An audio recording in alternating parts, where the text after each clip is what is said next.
اعوذ باللہ من الشیطان الرجیم بسم اللہ الرحمن الرحیم اذا جاء نصر اللہ والفتح ورأیت الناس يدخلون فی دین اللہ افواجا فسبح بحمد ربک واستغفرہ انہ کان توابا۔ یہ صورت ہے اذا جاء نصر اللہ۔ اس صورت کا نام سورہ نصر ہے۔ نصر کا معنی آتا ہے مدد کرنا۔ نصر کے معنی مدد کرنا، اسی سے ہے نام ناصر، مدد کرنے والا،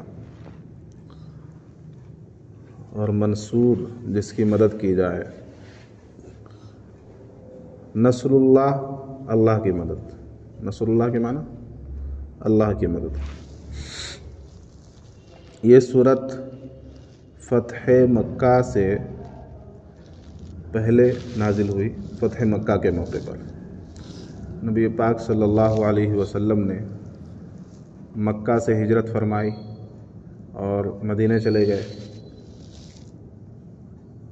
جب آپ صلی اللہ علیہ وسلم نے وحی نازل ہونے کے بعد، جب پہلی وحی نازل ہوئی غار حرا میں، اس کے بعد آپ صلی اللہ علیہ وسلم نے اعلان نبوت فرمایا، نبوت کا اعلان کیا اور لوگوں کو اللہ کی طرف بلایا، ایک اللہ کی طرف۔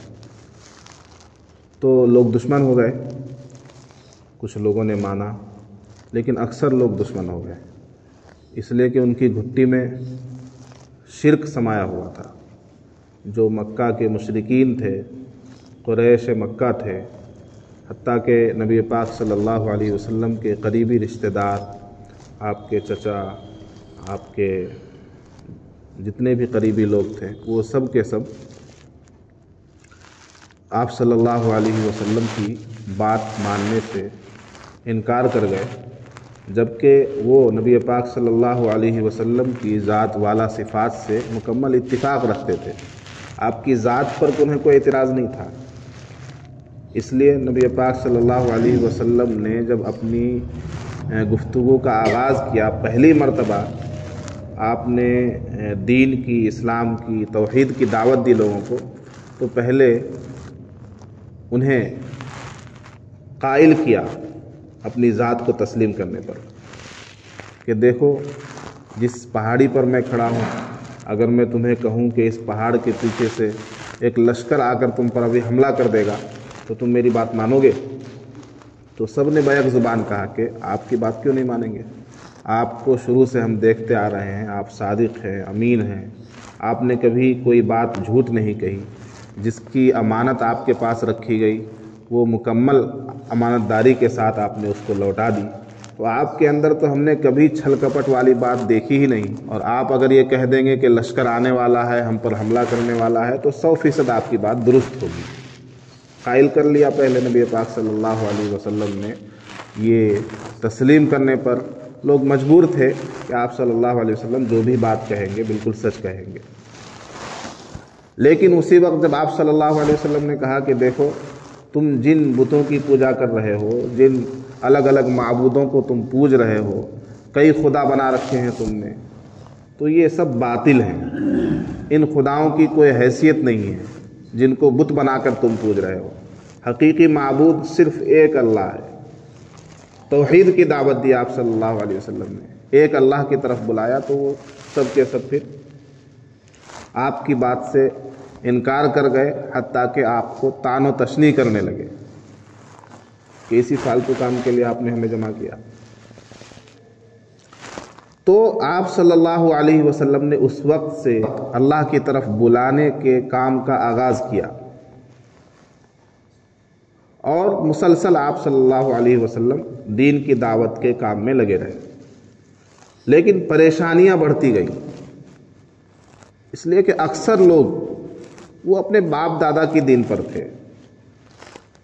بت کی پوجا اور ان کے عقائد جو بتوں کے تعلق سے بنے ہوئے تھے کہ بت سے ہی ہمارے سارے کام ہوتے ہیں، یہ بالکل پختہ ہو چکے تھے، راسخ ہو چکے تھے، مضبوط ہو چکے تھے۔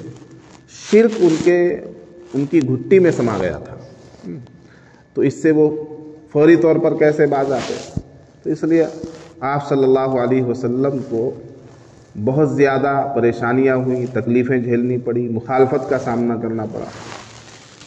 اسی درمیان کا وہ واقعہ ہے جب مکے والوں سے آپ صلی اللہ علیہ وسلم دعوت دے کر، دعوت کا سلسلہ آپ نے منقطع نہیں کیا۔ ایسا نہیں کہ ایک کو اگر آج دعوت دے دی تو کل پھر کہ بھئی یہ نہیں ماننے والا ہے، دعوت کا سلسلہ جاری رکھا آپ نے۔ لیکن اسی دور میں پھر آپ نے اسی درمیان طائف کا سفر کیا کہ یہاں تو کوئی مان نہیں رہا ہے، ہو سکتا ہے طائف کے کچھ لوگ ایمان لے آئیں، وہاں بھی مضبوط لوگ ہیں، سردار لوگ ہیں۔ تو پھر وہ طائف کا پورا واقعہ جو آپ نے سن رکھا ہے، پڑھ رکھا ہے کہ وہاں بھی لوگوں نے انکار کر دیا، حتیٰ کہ نبی پاک صلی اللہ علیہ وسلم کے پیچھے اوباش قسم کے لڑکے لگا دیے، آپ پر پتھر برسائے گئے، پتھروں سے آپ کو مارا گیا اور آپ جو ہے زخمی بھی ہو گئے، خون نکلنے لگا، آپ کے جوتوں سے، آپ کے نعلین میں خون جو ہے وہ رسنے لگا، اور اس طرح سے آپ صلی اللہ علیہ وسلم وہاں سے بھی مایوس ہو کر لوٹے، اور طائف والوں کو آپ نے معاف کر دیا، ہے نا۔ کوئی بد دعا نہیں دی، ان کی ہلاکت کی دعا اگر آپ کر دیتے، آتا ہے روایتوں میں، تو وہ طائف ایک آبادی تھی دو پہاڑوں کے درمیان، تو وہ دونوں پہاڑ آپس میں مل جاتے اور وہ کچل جاتے، لیکن آپ صلی اللہ علیہ وسلم نے ایسا نہیں کیا، ان کے لیے دعا ہی کی اور خیر کی دعا کی کہ اے اللہ یہ نادان قوم ہے، ان کی آنے والی نسلیں ضرور ایمان لائیں گی۔ آپ صلی اللہ علیہ وسلم کا جو ایک مکے کا دور ہے، 10 سالہ مکے والا دور، مکے میں جو آپ 10 سال رہے، اس میں بہت کم لوگ ایمان لائے۔ جو آپ پر جان نچھاور کرنے والے تھے یا جن کو اللہ نے ہدایت دی، توفیق دی، صرف وہ لوگ چند لوگ مسلمان ہوئے۔ لیکن ان لوگوں کی پریشانیاں مکے میں رہ کر روزانہ بڑھتی جا رہی تھی، تو اللہ تبارک و تعالیٰ نے پھر نبی پاک صلی اللہ علیہ وسلم کو ہجرت کا حکم دیا۔ ہجرت کہتے ہیں اپنا گھر بار چھوڑ کر کسی اور علاقے میں جا کر بس جانا۔ کیوں؟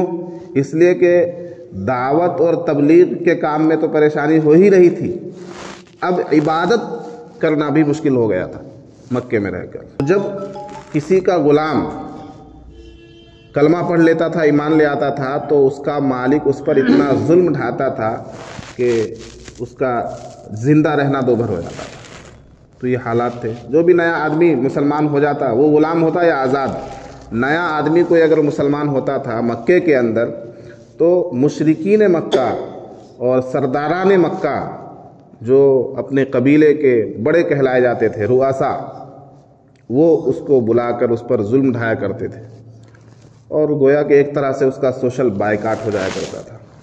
اسی زمانے میں نبی پاک صلی اللہ علیہ وسلم کے تمام ماننے والوں کا سوشل بائیکاٹ ہوا پورے طور پر، اور سرداران مکہ نے مل کر نبی پاک صلی اللہ علیہ وسلم اور آپ کے ماننے والوں پر مکمل قدغن لگا دیا کہ نہ ان سے لین دین کوئی کر سکتا ہے، نہ ان سے گفتگو کوئی کر سکتا ہے، نہ کوئی ان سے معاملات کر سکتا ہے، نہ کوئی ان سے رشتہ داریاں کر سکتا ہے۔ خانہ کعبہ کے اوپر یہ معاہدہ چسپاں کر دیا گیا کہ ان لوگوں کا سوشل بائیکاٹ ہو گیا، اور وہ گھاٹی شعب ابی طالب جہاں پر آپ صلی اللہ علیہ وسلم اپنے ماننے والوں کو لے کر وہاں رہے۔ اور پھر حالات یہ تھے کہ کوئی جب خرید و فروخت کسی سے نہیں کر سکتے تو کھانے کے لالے پڑ گئے، تو وہاں یہ بھی نوبت آئی کہ درختوں کی چھال کو کاٹتے تھے اور اس کو پھر پکاتے تھے، ابالتے تھے اور اس طرح سے کھاتے تھے۔ تو یہ اتنے المناک دور دیکھنے پڑے نبی پاک صلی اللہ علیہ وسلم کو مکے میں۔ اس لیے اللہ تبارک و تعالیٰ نے اپنے حبیب نبی پاک صلی اللہ علیہ وسلم کو مکہ چھوڑ کر مدینہ جانے کے لیے کہا۔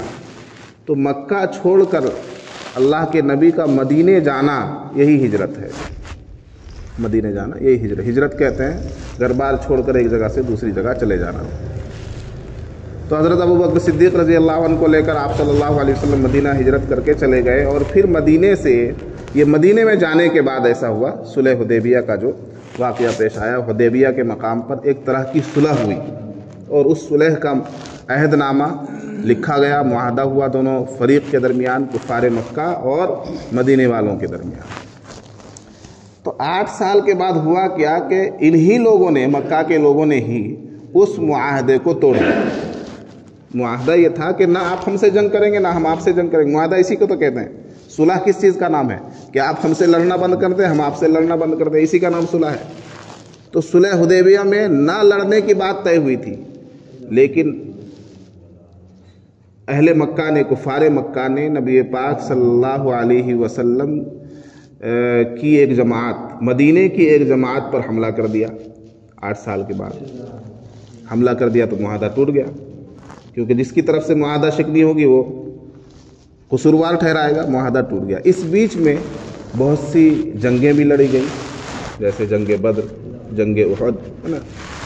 تو ہجرت کرنے کے کچھ ہی عرصے بعد جنگ بدر پیش آئی تھی، جہاں 313 نے 1000 کا مقابلہ کیا اور تہس نہس کر دیا۔ بڑے بڑے ابو جہل وغیرہ مارے گئے وہاں۔ پھر جنگ احد میں بھی برابر سرابر معاملہ رہا۔ اس کے بعد بہت سی فتوحات ہوئی۔ تو 8 سال کے عرصے میں ہزاروں کی تعداد، مدینہ جانے کے بعد اسلام کو پھیلنے کا موقع ملا۔ نبی پاک صلی اللہ علیہ وسلم نے جب ہجرت کر کے مدینے میں رہائش اختیار کی تو مدینے والوں نے تو آپ کو ایک دم آنکھوں پر بٹھایا اور تسلیم کیا، اور صرف تسلیم ہی نہیں کیا بلکہ سب کچھ آپ پر نچھاور کر دیا۔ جو لوگ بھی مکے سے گئے نبی پاک صلی اللہ علیہ وسلم سے پہلے یا بعد میں، جتنے بھی لوگ مکے سے ہجرت کر کے مسلمان ہو کر مدینے گئے، مدینے والوں نے ان کو اپنا بھائی بنا لیا۔ نبی پاک صلی اللہ علیہ وسلم نے دونوں کے درمیان مواخات کا معاملہ کرا دیا۔ مواخات یعنی بھائی بنا لینا کسی کو۔ بھائی بنا لینا صرف زبانی نہیں، بلکہ یہاں تک کہا کہ بھائی میرے 2 گھر ہیں، ایک گھر تم لے لو، میرے 2 باغات ہیں، ایک باغ تم لے لو، میری 2 کھیتیاں ہیں، ایک کھیتی تم لے لو، میری 2 زمینیں ہیں، ایک زمین تم لے لو۔ تو مدینے میں اسلام جا کر بہت پھیلا، بہت فروغ پایا مدینے میں۔ تو پھر یہ بیچ میں جنگیں ہوئی، بہت ساری غزوات ہوئی، سرایا ہوئی، اور نبی پاک صلی اللہ علیہ وسلم نے ایک طرح کی خلافت قائم کر لی مدینے کے اندر۔ 8 سال کے بعد جب اہل مکہ نے، ابھی تک مکہ میں اثر و رسوخ نہیں ہوا، مکے والے ابھی کافر ہی ہیں، جو لوگ مکے سے آ رہے ہیں، ایمان قبول کر رہے ہیں، ان کو بھی واپس کیا جا رہا ہے کیونکہ معاہدہ ہے، وہ جا کر پریشانی جھیل رہے ہیں۔ کچھ لوگوں نے پھر الگ جگہ بھی ہجرت کرنی شروع کی، کیونکہ بیچ کا راستہ یہی تھا، ہے نا، مدینہ جا نہیں سکتے ایمان لا کر، تو کچھ لوگوں نے پھر دوسری جگہوں پر ہجرت کی اور نجاشی کے پاس گئے۔ کچھ لوگ نجاشی بادشاہ جو تھا عیسائیوں کا، اس کے پاس گئے، جیسے جعفر طیار وغیرہ کا واقعہ آپ حضرات نے سنا۔ تو اس صورت کا جو پس منظر ہے وہ بتانا چاہ رہا ہوں میں، کہ 8 سال کے بعد جب مکے والوں نے معاہدہ توڑ دیا تو اللہ کے نبی صلی اللہ علیہ وسلم نے مدینے سے تمام مسلمانوں کو لے کر، مدینے سے اور آس پاس کے جتنے بھی مسلمان تھے، تقریباً 10,000 مسلمانوں کو لے کر مکے کی طرف آپ نے کوچ کیا، کہ اب تو مکے والوں کی طرف سے کیا ہو گئی، معاہدہ شکنی ہو گئی، عہد شکنی ہو گئی، اور حد ہو گئی کہ وہ ہمارے لوگوں کو جو عبادت کر رہے تھے، اللہ کی پرستش کر رہے تھے، ایک اللہ کو مان رہے تھے، اس کی پاداش میں صرف اسی جرم میں ان پر حملہ کر دیا۔ تو اس لیے، اور پھر بنو خزاعہ کے لوگ تھے جن پر حملہ کیا تھا، ان لوگوں نے آ کر نبی پاک صلی اللہ علیہ وسلم سے کہا کہ حضور دیکھیے، اللہ کی عبادت کا یہ صلہ ملا، ہمارے لوگوں کو مار دیا گیا۔ تو نبی پاک صلی اللہ علیہ وسلم نے کہا نہیں، بالکل انصاف ملنا چاہیے۔ تو 10,000 کا یہ مسلمانوں کا لشکر 8 سال کے بعد مکے میں داخل ہوا۔ مکے سے باہر آپ صلی اللہ علیہ وسلم نے پڑاؤ ڈالا، الگ الگ جگہوں پر آگ جلانے کے لیے کہا۔ ابو سفیان کا واقعہ ہے، اس وقت تک ابو سفیان ایمان لے کر نہیں آئے تھے۔ ابو سفیان کا واقعہ، اس نے دیکھا اتنی آگ جل رہی ہے، بہت بڑا لشکر ہے، یعنی 10,000 کا لشکر تھا، اس کو بھی اللہ کے نبی صلی اللہ علیہ وسلم نے مصلحت سے کہا کہ بھائی بہت زیادہ جگہوں پر آگ جلاؤ، یہاں بھی جلاؤ، وہاں بھی جلاؤ، وہاں بھی۔ لگے کہ 10,000 کا لشکر 20,000 ہے، 30,000 ہے۔ تو ابو سفیان نے دیکھا کہ بہت بڑا لشکر ہے، تو ابو سفیان آیا صلح کی بات لے کر کہ حضور صلح کر لی جائے، ایسا کر لیا جائے، ویسا کر لیا جائے۔ ابو سفیان کو حضور صلی اللہ علیہ وسلم نے، نبی پاک صلی اللہ علیہ وسلم نے غیرت دلائی کہ کیا اب بھی وقت نہیں آیا کہ تم ایک اللہ کو تسلیم کر لو؟ کیوں نہیں تم ایک اللہ کو تسلیم کرتے؟ تو ابو سفیان نے کہا میں تو ایک اللہ کو تسلیم کر چکا ہوں، اس لیے کہ اگر ایک اللہ کے علاوہ کوئی اور خدا ہوتا تو وہ ہماری مدد کرتا آج، لیکن آج ہم لوگ بالکل بے یار و مددگار ہیں۔ مکہ والے جو تھے ان کی حالت بالکل ناگفتگی تھی. یہ جو لشکر آیا ہے 10,000 کا، ان کے سامنے وہ کچھ نہیں تھے مکہ والے. ان کے ذہن میں تو یہ چل رہا تھا کہ آج ہم لوگ گئے کام سے اور آج ہماری خیر نہیں ہے، اس لیے کہ اتنا ان لوگوں نے ستا رکھا تھا مسلمانوں کو، اتنا پریشان کیا تھا نبی پاک صلی اللہ علیہ وسلم اور آپ کے ساتھیوں پر، اتنا ظلم ڈھایا تھا، اتنی تکلیفیں دی تھی کہ وہ یہ سمجھ رہے تھے کہ یہ جو آج محمد صلی اللہ علیہ وسلم کا اتنا بڑا لشکر آ رہا ہے، یہ فوج آ رہی ہے، یہ ہم کو چھوڑنے والی نہیں ہے. یہ بالکل وہ سمجھ رہے تھے. ابو سفیان چونکہ سردار تھا قبیلے کا، اس نے کچھ شکل بنانے کی کوشش کی کہ بچ جائیں ہم، لیکن وہ کامیاب نہیں ہوا. خیر اس کی سمجھ میں آ گیا کہ یہ جتنے بت ہیں، یہ خدا جن کو ہم خدا بنائے ہوئے ہیں، اس کی سمجھ میں آیا اس وقت کہ جن لوگوں کو ہم خدا بنائے ہوئے ہیں، جن بتوں کو، یہ خدا نہیں ہے، ورنہ ہماری مدد ہوتی ہے. آج مدد کن کی ہو رہی ہے؟ مسلمانوں کی ہو رہی ہے. تو ابو سفیان بھی بہرحال ایمان لے کر آ گیا اس وقت. تو پھر اللہ کے نبی صلی اللہ علیہ وسلم نے مکے والوں کی یہ غلط فہمی بھی دور کر دی کہ وہ یہ سمجھ رہے تھے کہ آج ہماری خیر نہیں، آج تو خون بہے گا. صحابہ کرام میں سے کسی نے نبی پاک صلی اللہ علیہ وسلم سے کہا الیوم یوم الملحمہ، کہ آج تو خون ریزی کا دن ہے، آج تو بدلے کا دن ہے. آج تو جتنی ہمیں ان لوگوں نے تکلیف دی تھی، ہمیں ہمارے گھر سے بھگا دیا تھا، اپنی زمین سے بھگا دیا تھا، آج تو خون بہے گا. بس یوم الملحمہ، ملحمہ کے معنی خون کی جگہ، کہ آج تو خون ریزی کا دن ہے. آپ صلی اللہ علیہ وسلم نے صرف ایک حرف کے فرق کے ساتھ کہا کہ نہیں، یوم الملحمہ نہیں ہے، یہ یوم المرحمہ ہے، یہ رحمت کا دن ہے، یہ نرمی کا دن ہے، یہ معافی کا دن ہے. آپ صلی اللہ علیہ وسلم نے پھر اعلان کروایا کہ دیکھو ابو سفیان ایمان لا چکا ہے، اب جو ابو سفیان کے گھر میں آ کر پناہ لے لے اس کے لیے بھی معافی، جو کعبۃ اللہ میں آ کر پناہ لے لے اس کے لیے بھی معافی، جو فلاں سردار کے گھر میں چلا جائے اس کے لیے بھی معافی، جو کسی مسلمان کی پناہ میں آ جائے اس کے لیے بھی معافی، اور جو اپنے گھر کا دروازہ اندر سے بند کر دے اس کے لیے بھی معافی. یعنی مطلب یہ ہے کہ جنگ کے لیے تم ہمارے سامنے نہیں آنے چاہیے. اگر جنگ کا ارادہ ہے تو پھر تو جنگ ہوگی، لیکن اگر تم اپنے گھر میں پناہ لے رہے ہو، کسی مسلمان کی پناہ لے رہے ہو، تو پھر تم سے جنگ نہیں کی جائے گی، یعنی نہتوں پر وار نہیں کیا جائے گا. ٹھیک ہے. یہ نبی پاک صلی اللہ علیہ وسلم مکے میں داخل ہوئے، جس کو فتح مکہ کہتے ہیں ہم لوگ. مکہ فتح ہو گیا. کیسے فتح ہوا؟ بغیر جنگ کے فتح ہوا، بغیر بدلہ لیے فتح ہوا، بغیر کسی کو نقصان پہنچائے فتح ہوا. چھوٹی سی جھڑپ ہوئی، ایک لشکر آیا، کچھ لوگ آئے لڑنے کے لیے. ہر جگہ ہوتے ہیں کچھ لوگ کہ نہیں ہم تو لڑیں گے ہی. کچھ لوگ آئے تو وہ قتل کر دیے گئے.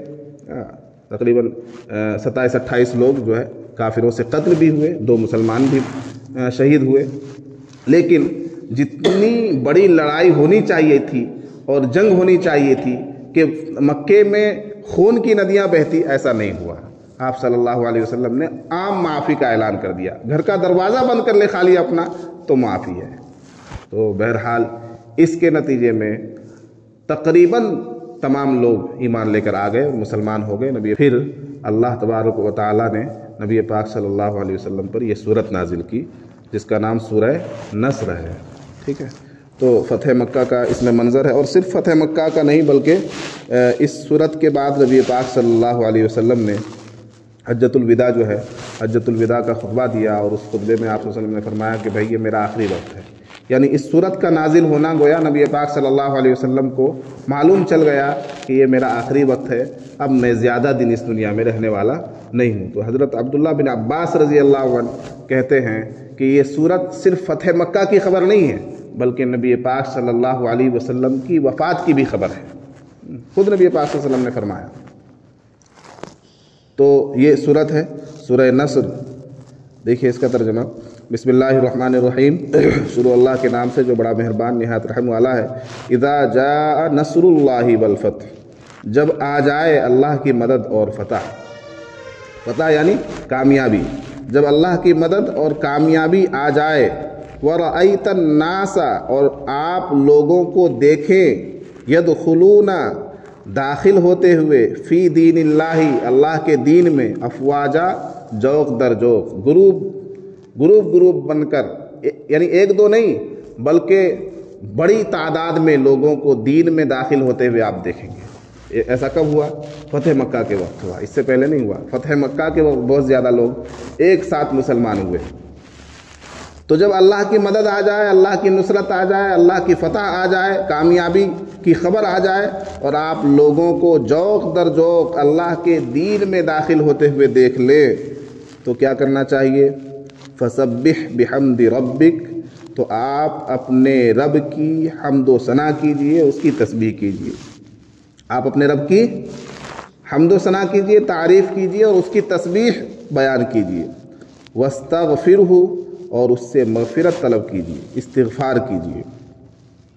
انہ کان توابا، بے شک وہ یعنی اللہ تبارک و تعالی بہت زیادہ توبہ قبول کرنے والا ہے۔ تو یہ اس صورت کا ترجمہ ہے۔ نبی پاک صلی اللہ علیہ وسلم پر جب یہ صورت نازل ہوئی تو آپ صلی اللہ علیہ وسلم نے اس صورت کے نزول کے بعد بہت زیادہ اللہ کی عبادت، اللہ کی تسبیح، اللہ کی بڑائی، اللہ کی تعریف بہت زیادہ کثرت سے آپ کرنے لگے۔ حضرت عائشہ رضی اللہ عنہا بھی اور حضرت ام سلمہ رضی اللہ عنہا بھی، یہ دونوں ازواج مطہرات میں سے ہیں، نبی پاک صلی اللہ علیہ وسلم کی بیویوں میں سے ہے حضرت ام سلمہ اور حضرت عائشہ رضی اللہ عنہا۔ تو ان دونوں کی روایتیں ہیں کہ نبی پاک صلی اللہ علیہ وسلم پر جب یہ صورت نازل ہوئی تو اس کے بعد آپ صلی اللہ علیہ وسلم اتنی تسبیح پڑھنے لگے، اتنا استغفار کرنے لگے، اتنا اللہ کا ذکر کرنے لگے کہ پہلے اتنا نہیں کیا کرتے تھے۔ اور حضرت عبداللہ بن عباس رضی اللہ عنہ کی روایت ہے کہ یہ سورت کے اعتبار سے سب سے آخری سورت ہے، یعنی سورت کے نازل ہونے کے اعتبار سے سب سے آخری سورت ہے۔ حضرت عبداللہ بن عباس رضی اللہ عنہ کی روایت ہے۔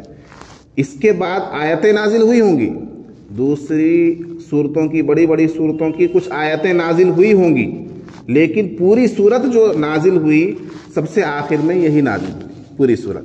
اذا جاء نصر اللہ والفتح ورأیت الناس يدخلون فی دین اللہ افواجا فسبح بحمد ربک واستغفرہ انہ کان توابا، کہ پوری صورت جو نازل ہوئی ہے سب سے آخر میں یہی نازل ہوئی ہے۔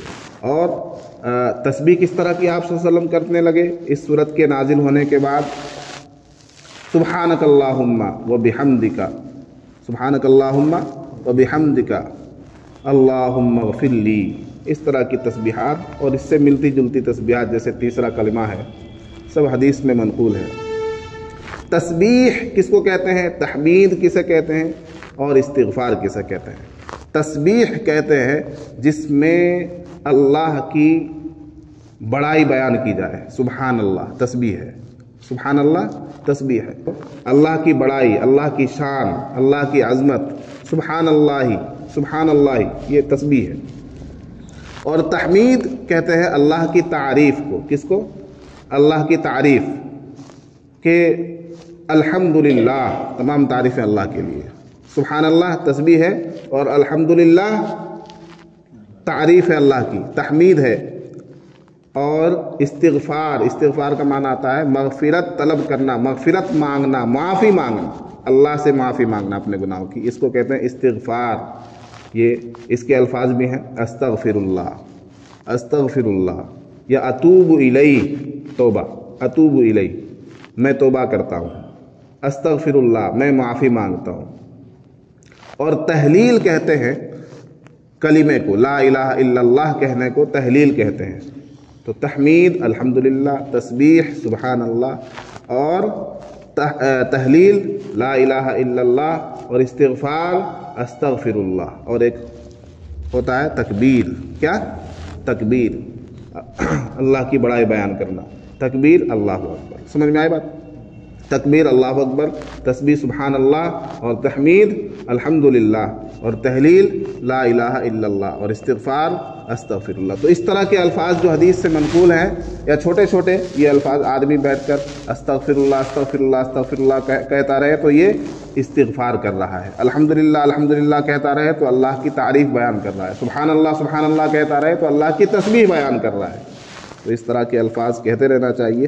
اور دیکھیے اللہ نے ایک اصول بتا دیا، فتح مکہ اللہ کی طرف سے نصرت ہے، مدد ہے، بڑی کامیابی ہے، لوگ دین میں داخل ہو رہے ہیں، اللہ کے نبی کی نبوت کا جو کام ہے بہت بڑا کام ہے، تو یہ مشن پورا ہو رہا ہے، گویا کہ لوگ جوق در جوق دین میں داخل ہو رہے ہیں، تو اسی کام کے لیے تو اللہ تبارک و تعالیٰ نے بھیجا تھا نبی کو۔ نبی کی بعثت کا مقصد ہی یہ تھا کہ لوگ دین میں داخل ہوں، ایک اللہ کو تسلیم کرنے لگ جائیں۔ تو کامیابی، یہ بھی کامیابی ہے، لوگ دین میں داخل ہو رہے ہیں، یہ بھی بڑی کامیابی ہے، مکہ فتح ہو رہا ہے، یہ بھی بڑی کامیابی ہے۔ اور کامیابی کیسے ملی؟ اللہ کی مدد سے، اللہ کی نصرت سے۔ تو ایک تو اس میں نقطہ یہ ہے کہ جتنی بھی کامیابی ہمیں ملتی ہے، انسانوں کو، مسلمانوں کو جو بھی کامیابی ملتی ہے، وہ اپنی استطاعت اور اپنی طاقت کی بنا پر نہیں، اللہ کی مدد کی بنا پر ملتی ہے۔ کیسے ملتی ہے؟ اللہ کی مدد اور نصرت جب شامل حال ہوتی ہے تبھی کامیابی ملتی ہے، کتنی ہی بڑی کامیابی ہو۔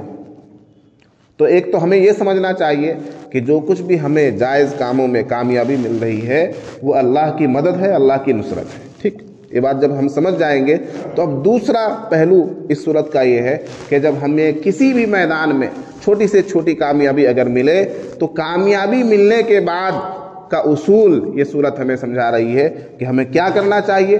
کامیابی ملنے کے بعد کیا ہمیں جشن منانا چاہیے؟ کامیابی ملنے کے بعد کیا ہمیں تفریح کرنی چاہیے؟ کامیابی ملنے کے بعد کیا ہمیں دنیا کا سیر کرنا چاہیے؟ کامیابی ملنے کے بعد کیا ہمیں پارٹی شارٹی کرنی چاہیے؟ کہ نہیں، کتنی کوئی سی بھی کامیابی تمہیں ملے، چھوٹی سے چھوٹی کامیابی ہو، بڑی سے بڑی کامیابی ہو، اصول یہ ہے فسبح بحمد ربک واستغفر، اللہ کی تسبیح بیان کرو، اللہ کی تعریف بیان کرو اور استغفار کرو۔ استغفار کرو، اللہ کے سامنے اب توبہ کرو، معافی مانگو۔ کیوں؟ اس لیے کہ جو کامیابی تمہیں آج ملی ہے یہ ایک تو اللہ کی بدولت ملی ہے، اور دوسرا یہ کہ اس کامیابی کو حاصل کرنے کے پیچھے تمہاری جو تگ و دو تھی اور تمہاری جو محنت تھی، اس محنت میں اگر کہیں کوتاہی رہ گئی، کہیں تم سے چوک ہو گئی، کہیں کسی پر ظلم ہو گیا، تو کون معاف کرنے والا ہے؟ اللہ تبارک و تعالیٰ معاف کرنے والا ہے۔ تو یہ اصول ہے دنیا میں۔ ہمیں انسان کی فطرت یہ ہے عام طور پر کہ خوشی میں وہ اللہ کو بھول جاتا ہے اور دکھ کی گھڑی میں وہ اللہ کو یاد کرتا ہے۔ خوشی کی چھوٹی سے گھڑی اگر آ جائے، چھوٹا سا موقع آ جائے تو اللہ کو بھول جاتا ہے، پھر وہ اپنی اس میں رہتا ہے اکڑ میں کہ دیکھو ہم نے یہ کام کر دیا، اپنی شان اور اپنی ناک کا مظاہرہ کرتا ہے۔ اور جب دکھ کی گھڑی آتی ہے، کوئی مصیبت آن پڑتی ہے تو پھر وہ اللہ کو یاد کرتا ہے۔ جبکہ اصول یہ صورت ہمیں بتا رہا ہے کہ جب تمہیں خوشی میسر ہو، جب تمہیں کامیابی حاصل ہو، تب اللہ کی تسبیح بیان کرو، اللہ کی تعریف کرو، استغفار کرو، خوب زیادہ استغفار کرو۔ نبی پاک صلی اللہ علیہ وسلم کی بخشش میں جو نبی ہیں اور رحمت للعالمین ہیں، آپ کی بخشش میں، آپ کی مغفرت میں کسی کو شک ہو سکتا ہے؟ کسی طرح کا کوئی شک و شبہ، لیکن آپ صلی اللہ علیہ وسلم ہی سب سے زیادہ استغفار کرنے والے ہیں۔ استغفار کا مطلب اللہ سے معافی مانگنا، جبکہ کوئی گناہ نہیں ہوتا نبی سے، نبی معصوم ہوتا ہے، یعنی اللہ تبارک و تعالی ہر طرح کے چھوٹے چھوٹے گناہوں سے نبی کو محفوظ رکھتا ہے، دور رکھتا ہے۔ تو نبی معصوم، یعنی فرشتوں کی صفات ہوتی ہے نبی کے اندر، اس کے باوجود بھی نبی پاک صلی اللہ علیہ وسلم خوب استغفار کرتے ہیں۔ تو بحیثیت انسان ہم مسلمانوں کو امتی ہونے کی حیثیت سے کتنا استغفار کرنا چاہیے، کتنا اللہ سے مانگنا چاہیے اور معافی مانگنی چاہیے، یہ ہم خود اندازہ لگا سکتے ہیں۔ تو یہ سورہ نصر تھی، اذا جاء نصر اللہ والفتح، جب اللہ کی مدد اور فتح آ جائے اور آپ دیکھیں لوگوں کو جوق در جوق دین میں داخل ہوتے ہوئے، تو تسبیح بیان کیجئے اپنے رب کی اور تحمید بیان کیجئے، یعنی تعریف کیجئے اپنے رب کی، اور اس سے استغفار کیجئے، اس سے مغفرت طلب کیجئے، مغفرت مانگیے، بے شک وہ بہت زیادہ توبہ قبول کرنے والا ہے۔ اللہ تعالیٰ عمل کی توفیق مرحمت فرمائے۔ سبحان اللہ بحمدہ، سبحانک اللہم وبحمدک، ونشہد ان لا الہ الا انت، نستغفرک ونتوب الیک۔ سبحان ربک رب العزۃ عما یصفون، وسلام علی المرسلین، والحمد للہ رب العالمین۔